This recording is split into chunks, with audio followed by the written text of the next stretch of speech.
2021 Ford Bronco. This is how the Wrangler fighter went from concept to reality. Must we say from foam concept to reality. Now Ford product chief Ho-Tu Ting dishes out the development of the reborn Bronco SUV.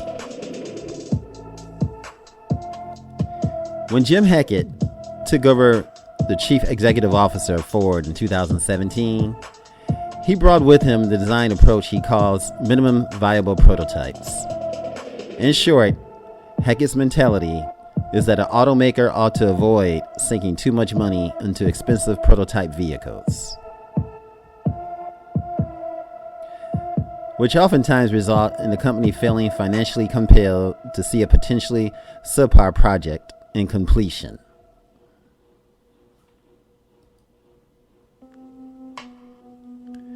Ford used this approach to create the 2021 Mustang Mach-E electric crossover, as well as the 2021 Bronco SUV.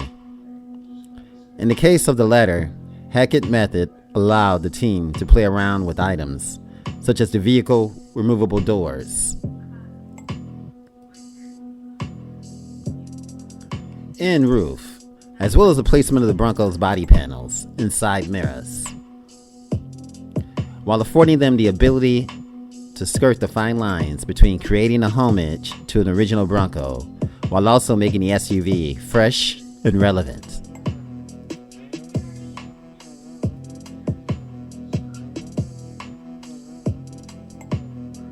Creating the 2021 Ford Bronco took the typical 3 years from idea to production ready vehicle. Ho-Tu Ting, Ford's chief product development and purchasing officer, told Motor Trend in an interview ahead of the global reveal of the 2021 Bronco.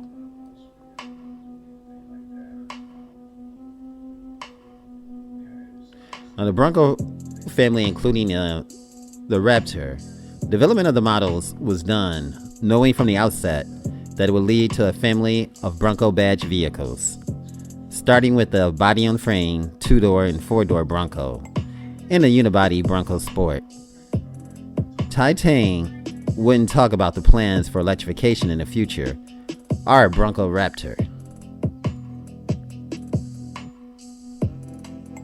But we know it's got to be coming sooner or later. The fans wants it, and hopefully Ford will answer.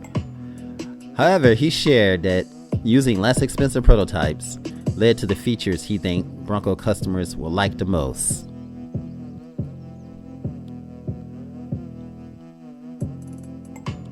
The team was encouraged to use non-precious prototypes that we build very quickly and then test them with customers to get the feedback and refine. So we did a lot of stuff with foam core models to explore the ideas around removable doors and removable tops. And boy, does this removable top look good on this black diamond. And you can see the removable doors too as well. Now, because the program was not spending a lot of money on concepts and prototypes, you can fail fast and then pivot. Use the learning to go into something else. With the help of foam models, the team realized 4 full frame doors are heavy to remove and difficult to store. It was a problem that needed solving. Designer and engineers knew of Jeep Wrangler customers who would take the doors off at the start of the trail, chain the items to a tree, and then come back to retrieve the pieces. That's not always easy, nor is it convenient. So we developed the frameless doors, which is an awesome concept.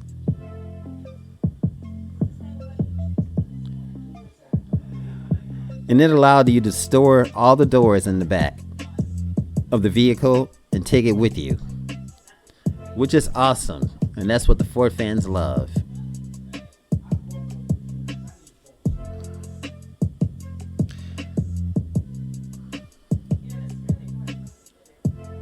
Move those side mirrors. Now, the foam mock-ups also led to positioning the Bronco side mirrors at the base of the A-pillar. While still meeting regulations covering the field of vision required, designers and engineers could get inside the mock-up and get a good impression of how much visibility there was. Tai Tang said,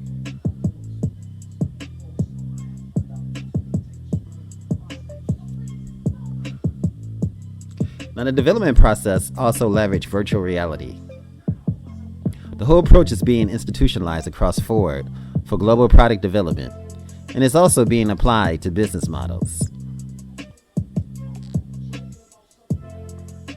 The result is a 30% reduction in engineering spend, as well as time to market. Tai Tang said, that's very significant. You can come up with a better solution and you're not spending a lot of time and resources to make something that is very expensive, that is coming off expensive prototype tools. It allows you to be much faster and more frugal. Save money, which is very, very important.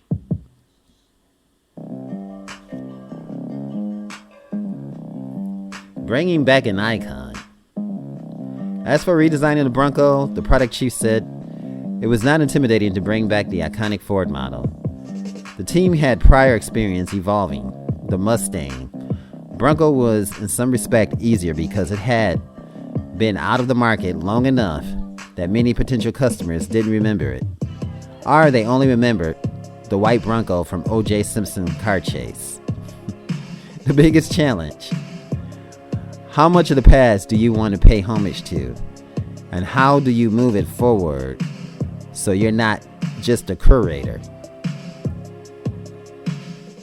This interior is just awesome, folks. Just look at that.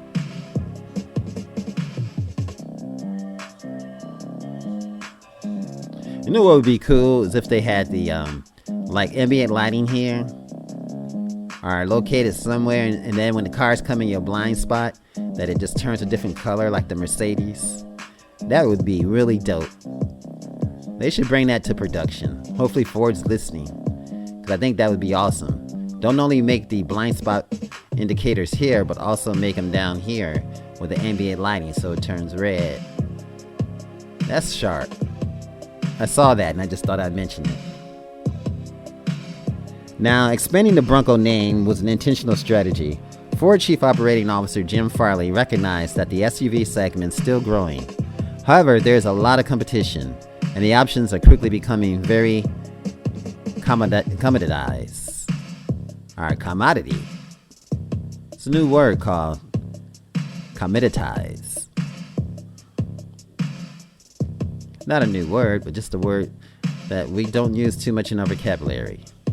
Now, if you don't have a differentiated project position in the marketplace, it's very hard to command any value in pricing. So we intentionally made the decision, we're not going to aim for the middle. Don't try to sell vanilla ice cream, but Rocky Road and maybe Superman ice cream to appeal to the unique set of customers.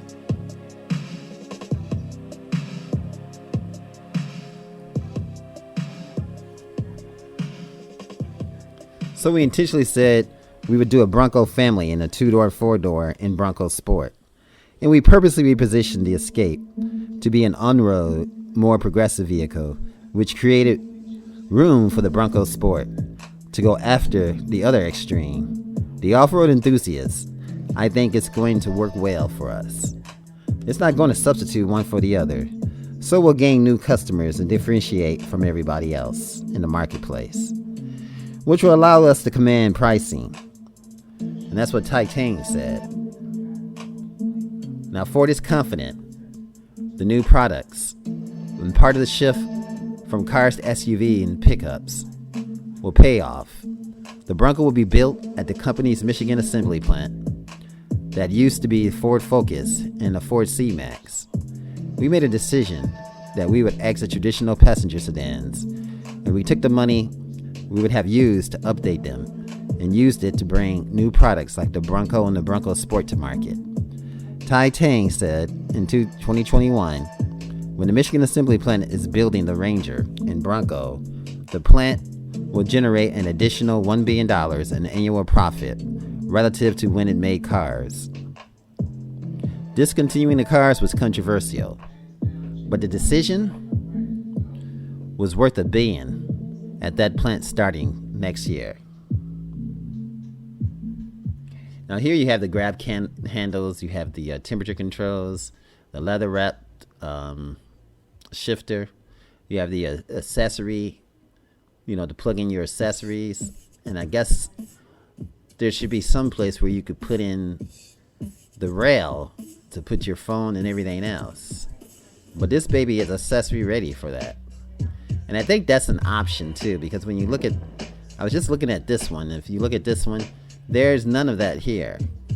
Unless it's further back. I think it's further back here. You can't see it in this picture. Let's see if we minimize it. You can't see it, but I think it's further back. So let's look at this, because what we're looking at is here, but it is further back.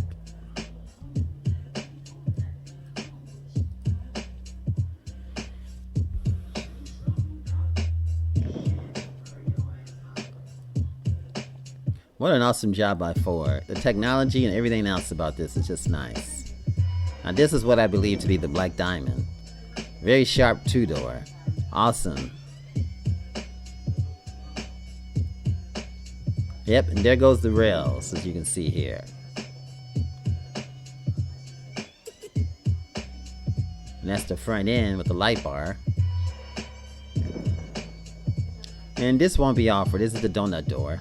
We always talk about that because it's just such an awesome feature. This is also an awesome feature where you can bring out the floor and get things done outside of your Bronco. While you're camping or just outside, just relaxing and getting some outdoor, some fresh air and getting away from the stress of life.